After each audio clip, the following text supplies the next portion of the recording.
Amém, gente. Glória a Deus. Ô, Vitão, vem cá. Amém. Ô, gente, o Vitor vai trazer a palavra do Senhor hoje para nós. Você que não conhece o Vitor, quem que não conhece o Vitor, né, gente? Vitor é uma bênção aqui nas nossas vidas, né? Serve aqui, o pastor Matheus um dia falou que ele faz tudo aqui, né? Ô, gente, teve um dia, vou contar, que eu estava aqui, né?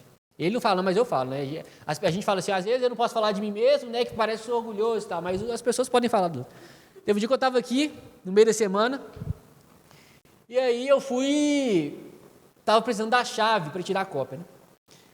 E aí eu falei assim, eu fui mandar mensagem pro Vitor, eu falei, ô Vitão, você tá por aqui, você passa pela igreja, quando você vai almoçar? Ele pegou e falou assim,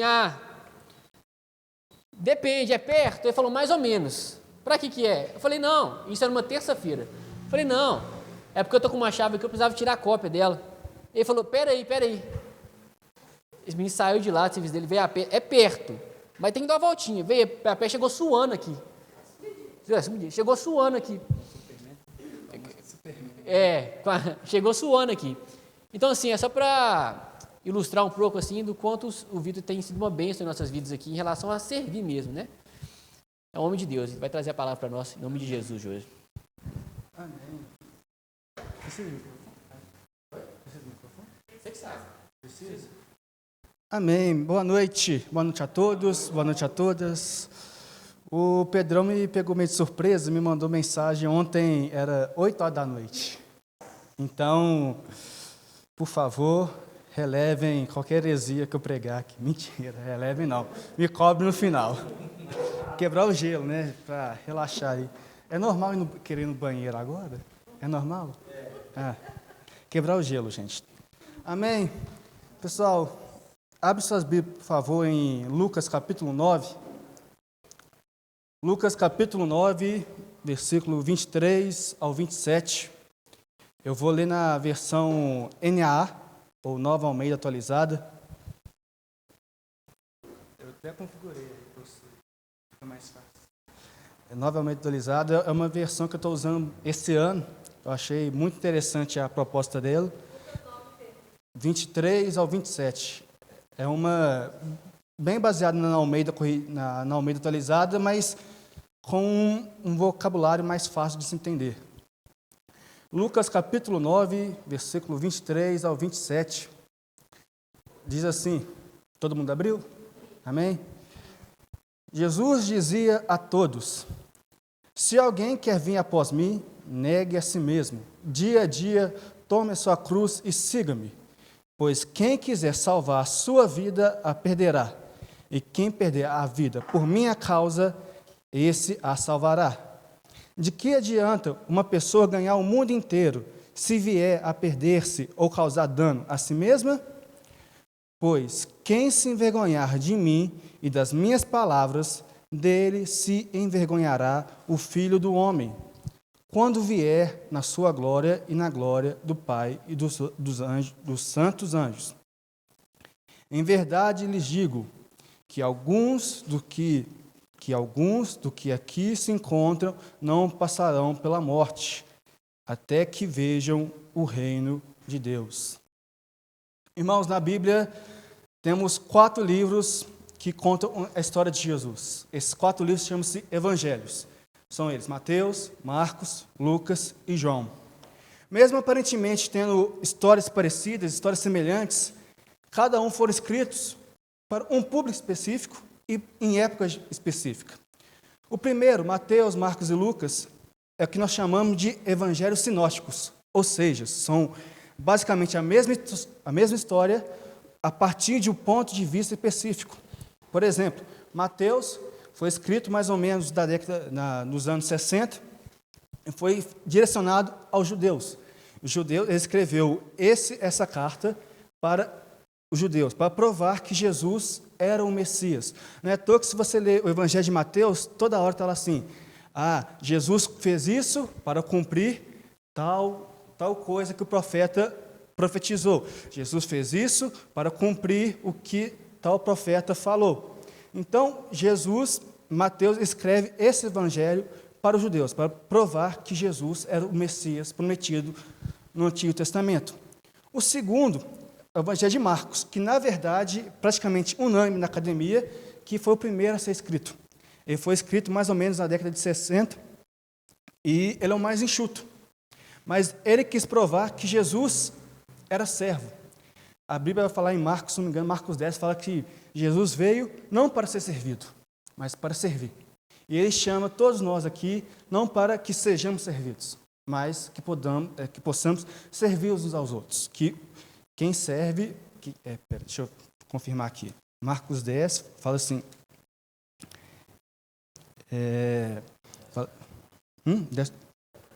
10:49, fala assim... 10:49, não. Aqui, ó. Mas entre vocês não é assim. Ao contrário, quem quiser se tornar-se grande entre vocês, se coloque a serviço uns aos outros. E quem quiser ser o primeiro entre vocês, que seja servo de todos. Pois o Filho do Homem não veio para ser servido, mas para servir e dar sua vida em resgate a muitos. É do Marcos 10, do 44 ao 45. Já o Evangelho de Lucas foi escrito também para os judeus, para os gregos. E ele tem o objetivo de provar que Jesus é o homem perfeito. Se a gente estudar na cultura grega, na mitologia grega, você vai ver aquelas culturas gregas, vai ver que os gregos buscavam a perfeição, o corpo perfeito. Você vê aqueles detalhes, você vê cada veia, cada músculo, todo é uma coisa de outro nível. E Jesus, em Lucas, vendo isso, quis provar para os gentios, para os gregos, que Jesus é o homem perfeito. E por último, por fim, não menos importante, o Evangelho de João. O Evangelho de João, ao contrário de todos, é que nós conhecemos como Evangelho universal. Ou seja, não foi para um público específico, mas foi a igreja toda. Ele é diferente porque ele tem várias histórias que os outros evangelhos não escreveram. Várias histórias que os outros não foram inspirados a escrever. Esse evangelho foi o último a ser escrito por volta dos anos 90. E ele tem o objetivo de provar que Jesus era Deus, 100% homem e 100% Deus. Por quê? Nessa época existiam várias heresias a respeito de Cristo. Duas delas pegavam fogo. A primeira é o docetismo, que falava que Jesus não era homem, que Jesus era um espírito, era alguma coisa meio sobrenatural. E a outra, o gnosticismo, afirmava que Jesus não era Deus. Mas nós cremos que Jesus é 100% homem e 100% Deus, o que na teologia a gente chama de união hipostática. E para provar seu objetivo, João, no primeiro versículo, escreve assim: no princípio era o Verbo, e o Verbo estava com Deus, e o Verbo era Deus. Estava no princípio com Deus, e todas as coisas foram feitas por Ele, e sem Ele, nada do que foi feito se fez. Voltando para a passagem de Lucas capítulo 9, fazendo esse contexto dos 4 evangelhos, Jesus está indo a caminho de Cesareia Filipe, indo com seus discípulos, indo com as pessoas. E Jesus tinha acabado de perguntar para os discípulos: o povo está falando que eu sou João Batista, que eu sou um profeta do Antigo Testamento, que eu sou Elias, mas afinal, e para vocês? Vocês que já têm uma caminhada comigo, estão andando comigo, para vocês, quem eu sou? Aí Pedro responde: Tu és o Cristo, Filho do Deus vivo. O engraçado é que eu gosto muito da história de Pedro, porque o Pedro é gente como nós. Esse mesmo Pedro que falou essa resposta, mais tarde, chegou para Jesus soberbamente e falou assim: Jesus, menos que todo mundo que traia, todo mundo aqui, os 12, vão te trair? Eu não. Eu não traio, não. Eu não vou te trair, não vou te negar. É aqui que Jesus fala assim: Pedro, antes que o galo cante, você vai me negar 3 vezes. Não, Jesus, vou fazer isso não. Aí chega na hora H, olha, Pedro é um deles. Não, não sou não. Pedro, você é um deles. Não. O sotaque é igualzinho. Não sou não. Aí o Pedro só escuta o cocoricó. Aí ele acorda. É o mesmo Pedro que, vindo Jesus andando pelas águas, falou assim, deixa eu ir até você. Aí escutou de Jesus mais tarde, homem de pouca fé, porque não confiou em Deus. O mesmo Pedro que mais tarde, mesmo ele ter negado Jesus 3 vezes, Jesus restaurou o ministério dele. Pedro, tu me amas? Amo. Pedro, tu me amas? Amo, Senhor. Pedro, tu me amas?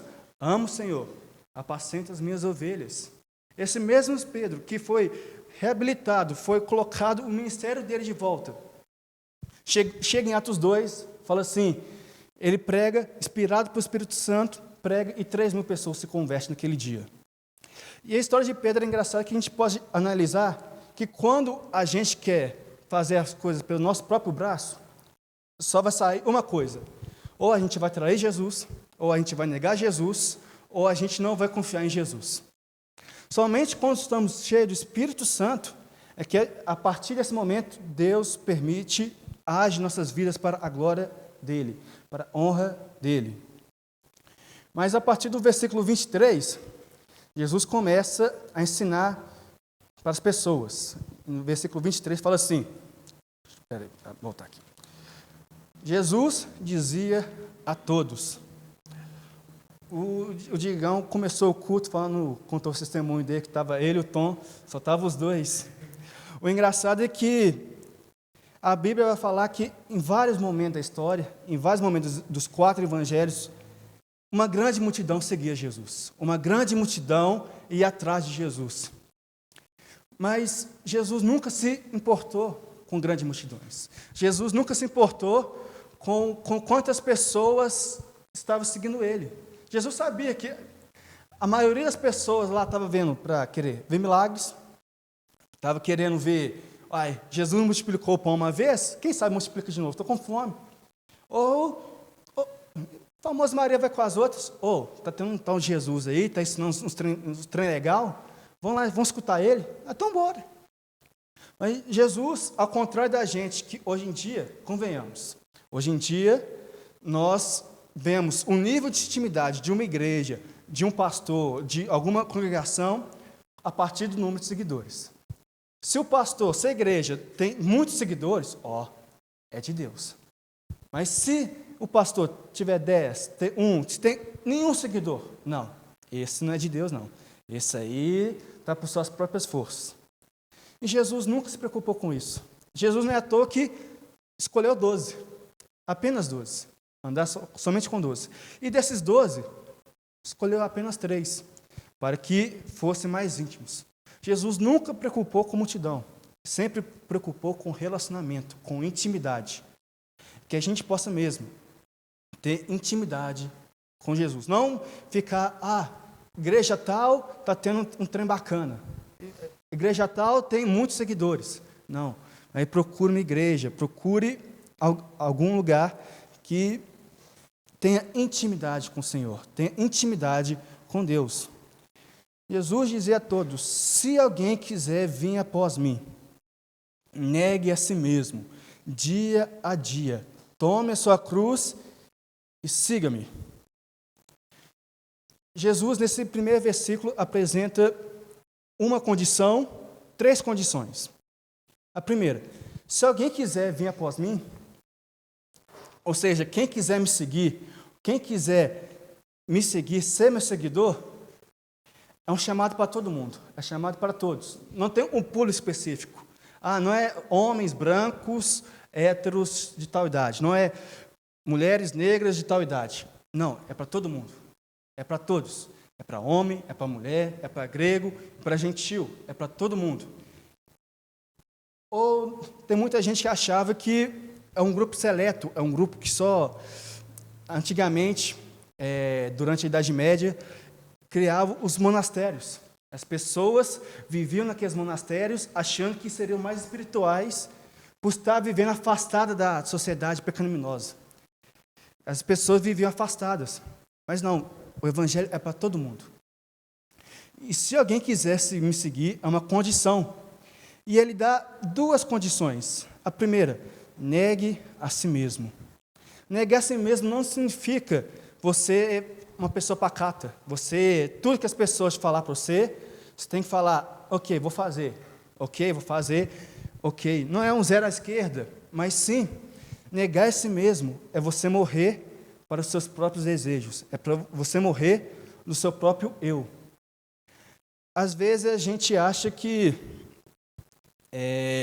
a nossa vontade, as nossas escolhas, é melhor que de Deus. Às vezes a gente, se eu for por tal caminho, mesmo Deus falando, vai para outro caminho, a gente prefere opor a vontade de Deus, porque é o nosso coração, é a nossa conduta. E Jesus está falando assim, quem quiser me seguir, negue a si mesmo, ou seja, abrir mão de todos os seus,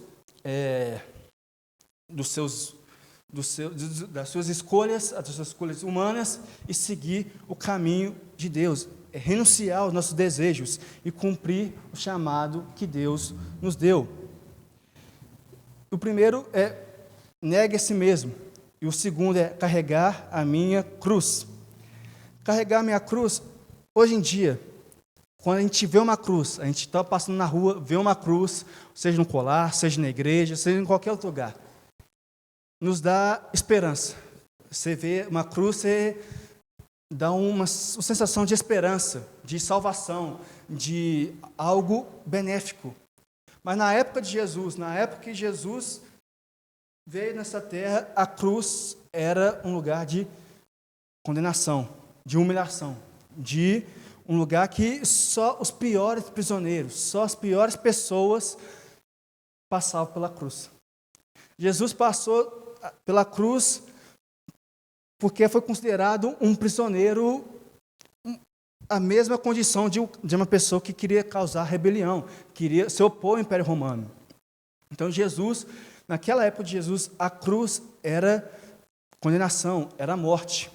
E muitas vezes a gente acha que, antes de falar o que é tomar essa cruz, eu vou falar o que não é e que muita gente acha que é. Muita gente acha que carregar essa cruz é uma circunstância pesada na nossa vida, é uma doença, é alguma coisa que está num momento de dificuldade. Ou, por exemplo, meu marido é alcoólatra, essa é a minha cruz que eu carrego todo dia. Está errado. Minha esposa é usuária de drogas, essa é a minha cruz, está errado. O meu filho é viciado em pornografia, está errado. Carregar a cruz, na verdade, é estarmos dispostos a suportar o que pior um homem, o ser humano, pode fazer e continuarmos firmes e fiéis a Deus. Jesus foi até o fim na missão dele. Jesus, de fato, ele pediu de última hora, Pai, afasta de mim esse cálice, mas seja feita a tua vontade, não a minha vontade. E às vezes a gente tem que ir até o fim. Ele carregou a cruz. Ele fez a vontade do Pai. Ele pegou a cruz, carregou a cruz e morreu naquele Calvário. Jesus nos chama para, hoje em dia, 2024, século 21, fazer a mesma coisa. Estarmos dispostos a suportar pelo pior. E o que o pior da humanidade pode fazer por nós? É nos matar. Mas Paulo fala que, para mim, viver Cristo, morrer é lucro. Né? Amém? Hoje em dia, a gente passa por certo, já adiantando, passa por algumas situações que, enfim, deixa para a próxima. Daqui, senão vai adiantar.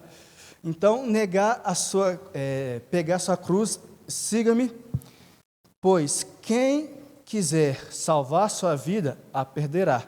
E quem perder a sua vida por minha causa, a esse salvará. Jesus aparentemente criou um paradoxo. Está parecendo até uma certa presidente que teve no Brasil, né? Quem perder, quem ganhar, perder, mas vai todo mundo perder. 30% e 30%. 30%. Mas não, Jesus está falando, quem quiser salvar a sua vida, a perderá.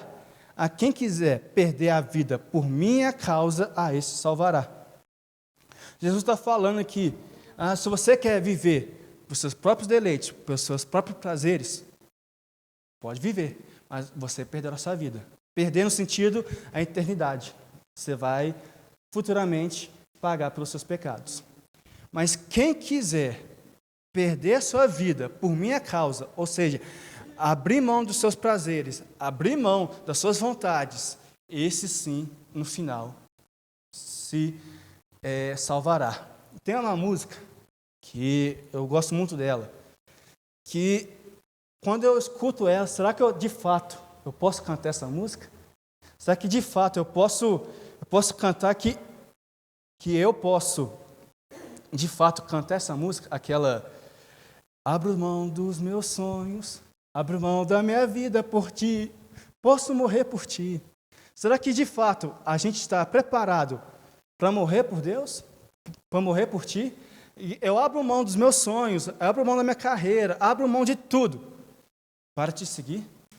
Será que estamos preparados para cantar essa música e de fato negarmos o nosso eu e um dia perder a nossa vida por causa do Evangelho, por causa de Cristo, e futuramente essa sim se salvará? Será que estamos dispostos a passar por isso? Ou será que a gente canta pela emoção? Que muita música eu canto pela emoção. Depois eu reparo na letra e falo: gente, não é possível que eu cantei isso. Gente, eu não sei, será que eu estou disposto mesmo a perder minha vida por ti? Ou se não mente, hein? Será mesmo que a gente está disposto a isso? 25. Do que adianta uma pessoa ganhar o mundo inteiro se vier perder-se ou causar dano a si mesma? A sociedade acha que quem está nos holofotes venceu na vida.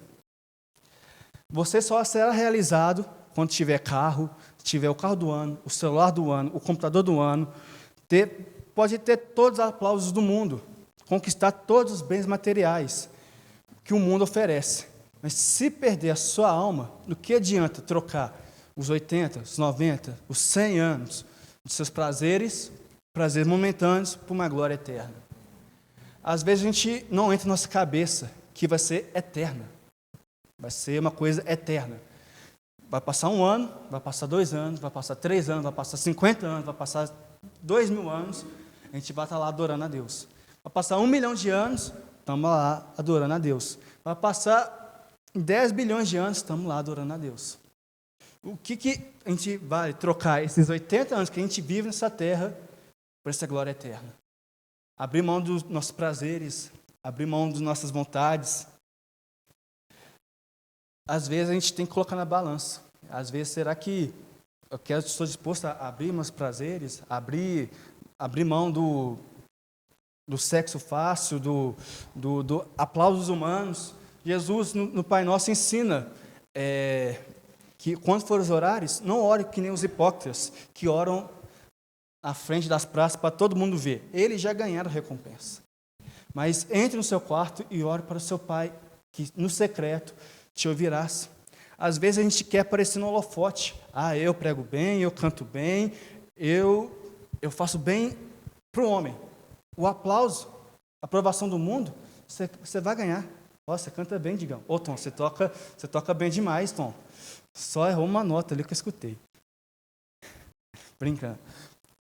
Às vezes a gente quer esses holofotes, quer o holofote só para nós, mas Jesus está falando: o que adianta você ganhar esses holofotes, ganhar o mundo inteiro, ganhar o reconhecimento do mundo inteiro e perder sua alma, e perder a sua vida, e causar dano a si mesmo? O que adianta esses prazeres momentâneos com uma glória que é eterna? Às vezes eu fico pensando: eterno? O que é eterno? Eu não sei o que é eterno. A gente não tem noção do que é eterno. Às vezes a gente só vive no agora, só pensa nesses 100, 80, 90, 100 anos que a gente vive, mas esquece do eterno. Às vezes eu não consigo imaginar o que é eterno. Eu não consigo imaginar o que é eterno. Eterno é para o resto da vida. O que adianta ganhar o mundo inteiro se vier perder sua alma? Pois quem se envergonhará de mim e das minhas palavras, dele se envergonhará o Filho do Homem, quando vier a sua glória e a glória do Pai e dos santos anjos. Às vezes, irmãos, nós temos dificuldade de mostrar nossa fé. Às vezes a sociedade que a gente vive nos impõe a queremos esconder a nossa fé, ter vergonha da nossa fé. A sociedade que cada dia que passa fica mais difícil a gente permanecer no Evangelho. A sociedade cada dia que passa fala que a nossa fé, o nosso Evangelho está atrasado, está ultrapassado. Mas a Bíblia fala que céus e terras passarão, mas a minha palavra não continuará a mesma. Cada dia que passa, a gente fica mais, digamos assim, com vergonha de nos posicionar.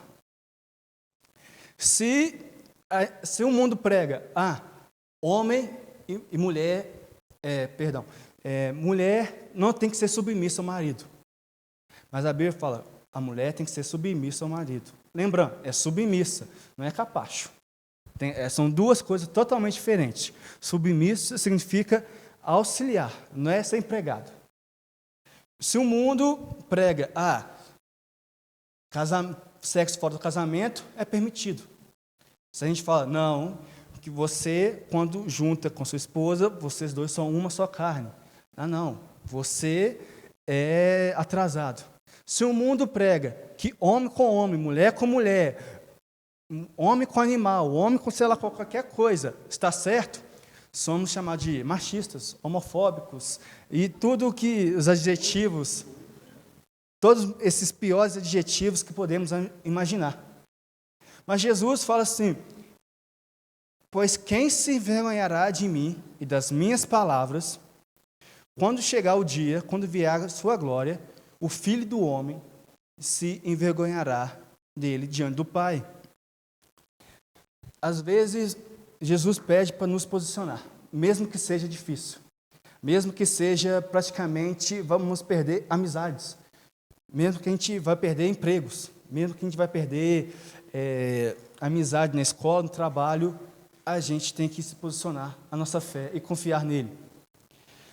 No Brasil, graças a Deus, que ainda não existe uma perseguição mortífera. Não é igual o Oriente Médio, não é igual os países da Coreia, da China, que as pessoas vão lá para morrer por causa de Cristo. As pessoas literalmente morrem por causa de Cristo. Mas existe não sei se já perceberam, uma perseguição velada. Você não vai morrer, o Digano não vai morrer porque está louvando.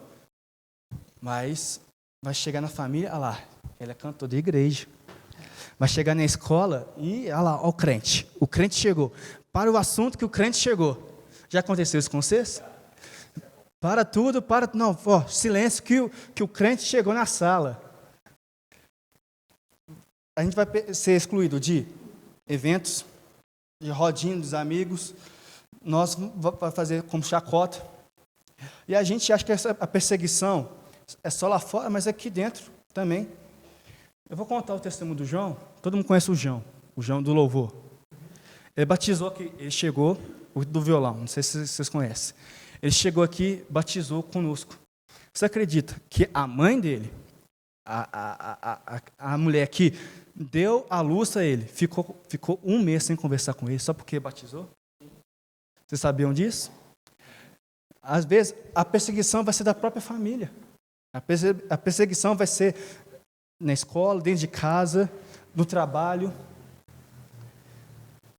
A perseguição vai estar em todo lugar. Mas Jesus fala assim, quem se envergonhar de mim, no dia eu vou envergonhará de você diante do meu Pai. E às vezes, a gente querendo ganhar aprovação dessas pessoas, a gente começa, digamos assim, a fazer coisas que não agradam a Deus. Entre aspas, passar pano para algumas coisas. Não, mas veja bem, Jesus não quis dizer isso. Veja bem, que na verdade Jesus quis falar que tal coisa... Já viu gente acontecendo isso? Querendo tentar participar do grupinho, tentando meio que distorcer o que a Bíblia fala, distorcer o que a palavra de Deus fala, só para a gente ter a aprovação deles. Mas no versículo anterior, o que adianta? Você ter a aprovação dos homens, a aprovação do mundo inteiro, se você perder a sua vida, se você perder a sua alma. E por fim, no 27, em verdade lhes digo que alguns do que estão aqui se encontrarão e não passarão pela morte, até que vejam o reino de Deus. O reino de Deus aqui está falando sobre a morte, a ressurreição e a assunção de Jesus. Mas o reino de Deus foi instaurado nesse momento. Mas o reino de Deus só vai ser completo, vai ser concretizado na segunda vida de Cristo, quando Jesus vier buscar a sua noiva.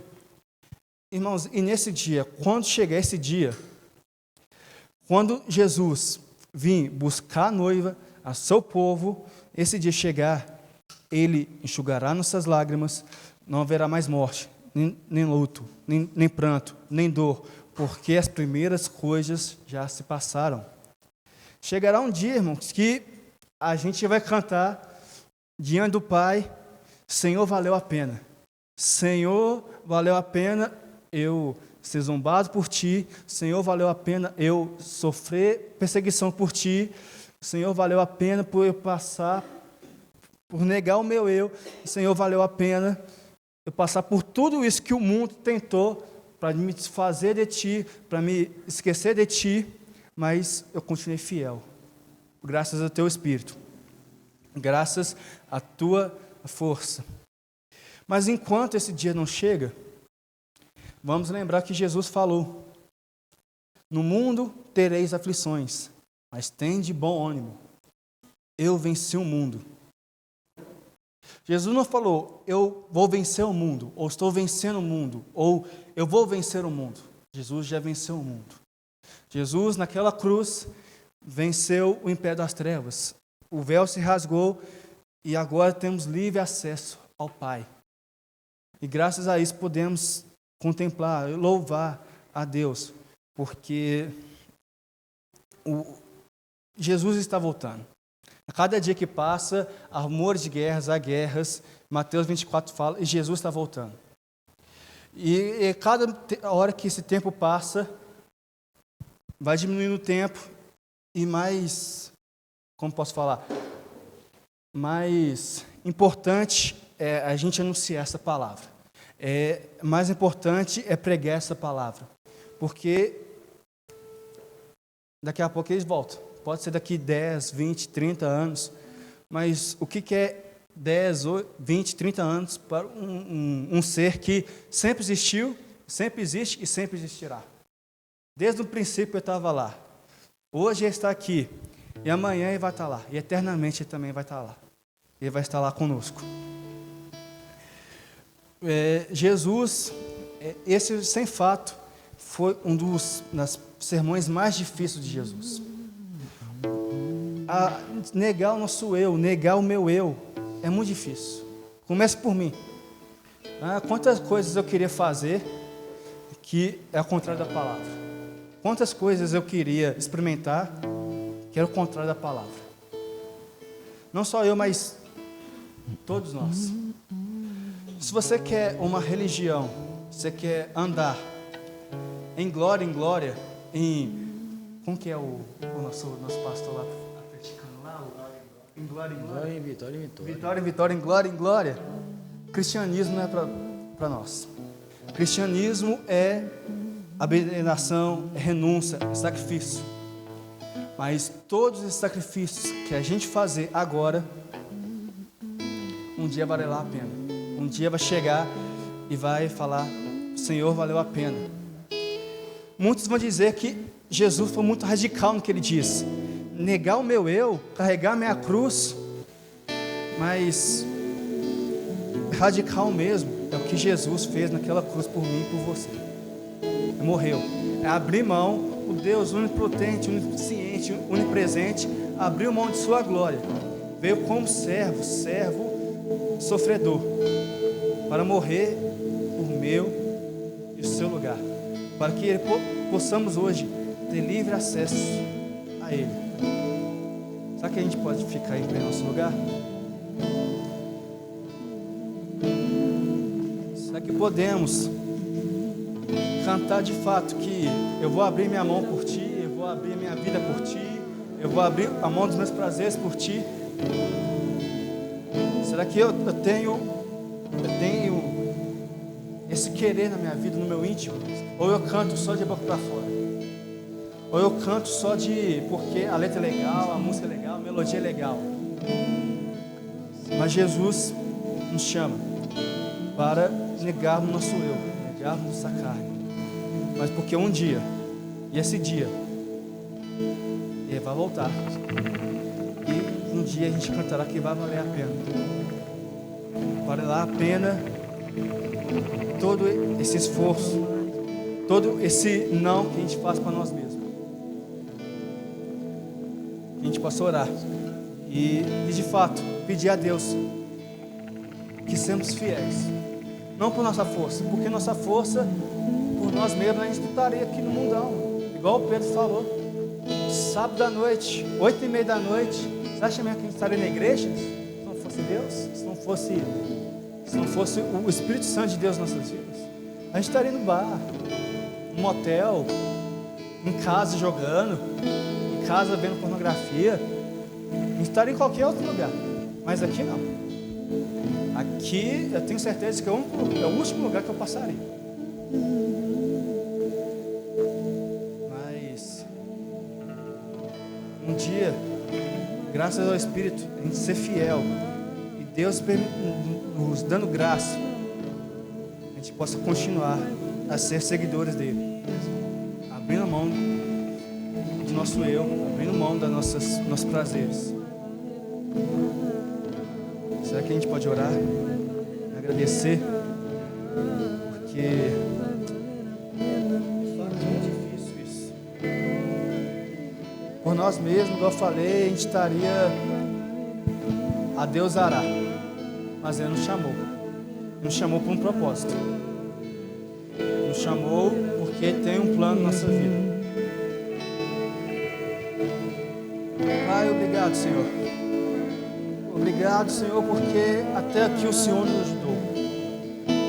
Oh Pai, até que o Senhor nos possibilitou a negarmos nosso eu, a negarmos nossa carne, a negarmos nossos prazeres.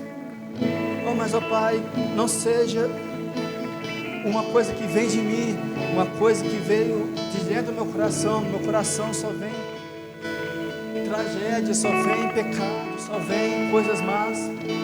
Mas mesmo assim, ó Pai, o Senhor nos fortaleceu, o Senhor nos deu graça, o Senhor nos deu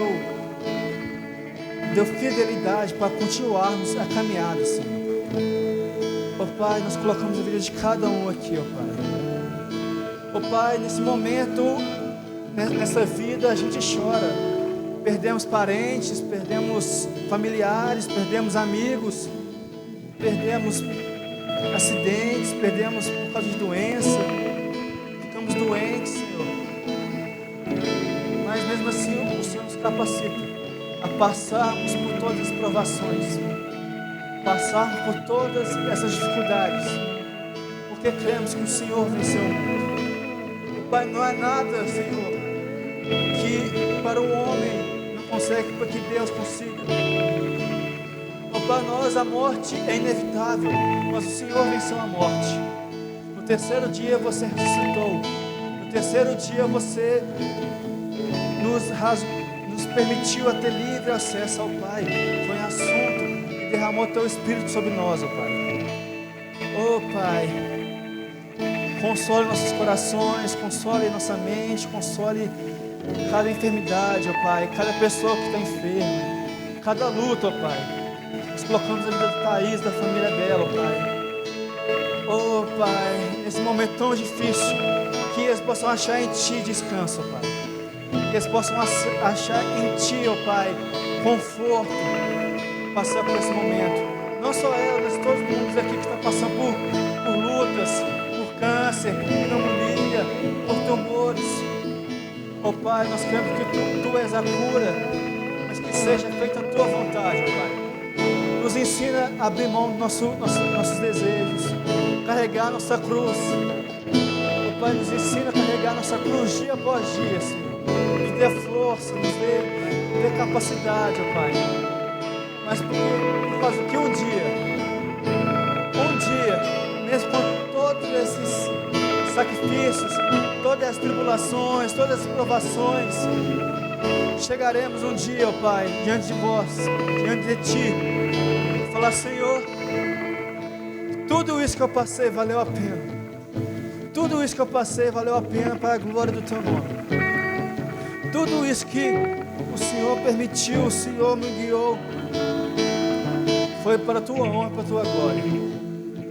Ó Pai, que isso seja a nossa oração. Que essa canção que cantaremos agora não seja apenas uma canção com melodias bonitas, com arranjo bonito, com solos de guitarra, com solos de violão, com uma voz bonita, mas que a gente possa refletir que um dia valerá a pena, que mesmo a gente não entendendo seus caminhos, um dia valerá a pena. Ó Pai, que esse seja o nosso anseio, que seja o nosso querer, em nome de Jesus, ó Pai.